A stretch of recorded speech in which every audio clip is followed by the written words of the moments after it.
Hello, my name is Vasil, I'm a Russian attorney. Let's imagine that you, a foreigner, wants to buy real estate also abroad, but from a Russian citizen. What should you remember to buy it and avoid legal issue and scams? Let's discuss it. Naturally, the first piece of advice that will apply not only to Russian citizens but to any seller is to identity verification. This is what a Russian passport looks like. This is what should red flag you when checking the passport. Correct fonts, no signature, no watermarks, no visa of the country of the transaction, if applicable, or the visa looks strange.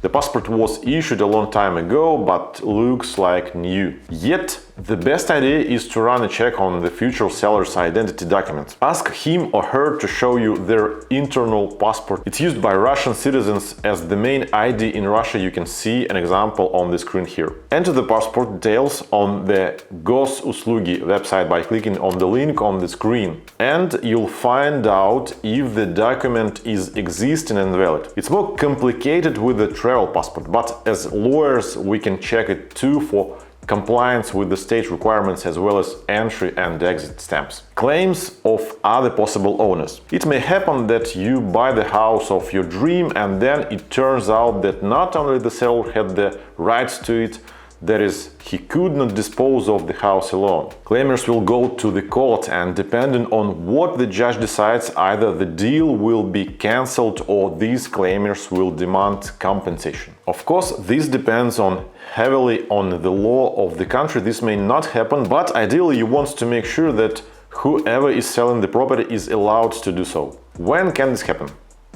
Firstly, if a person is married, Russian law states that everything that the spouses acquired during the marriage is their community property and belongs to them 50-50. This means that you will at least need the consent of the owner's husband or wife, even though the property is registered in the name of only one of the spouses. Secondly, this house could have belonged to a person who is now deceased, and at the moment several Russian heirs are laying claim to it, and the notary has already initiated probate. One of the heirs who owned a share wants to get rid of the property as quickly as possible before it has to be divided with other heirs. Sadly, you are unlikely to be able to find out this yourself without the help of a lawyer. One more problem is the power of attorney. Real estate can be also sold by proxy, but in this case the chance of fraud is very high, so it is essential to check the power of attorney before signing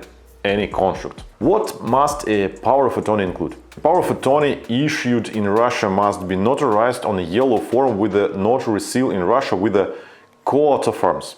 It must contain the name of the document, the place of issue, city and the notary office, the date of its execution, information about the principal and the attorney in fact, full name, place of residence and some other data. Also the powers of the attorney in fact, that is, what he can do, the signature of the principal, and may also contain the period for which it is issued and an indication of the right of prohibition of redelegation. If any of the required points are missing, it is either a forgery or notary error, but even in the latter case this document cannot be used, it has no legal force. Even if this power of attorney is genuine and was actually made by the owner at the notary, it is not a fact that the principal did not cancel it several days ago. It can be checked only through the notary system. In addition, please note that such a document ceases to be valid if the person represented dies, is declared incompetent, has limited capacity or is missing. Unfortunately, it's extremely difficult for a Russian citizen, let alone a foreigner, to check these, so don't hesitate to contact us if you need help with Russian documents. My name is Vasil, I'm a Russian attorney. I wish you good luck. Bye.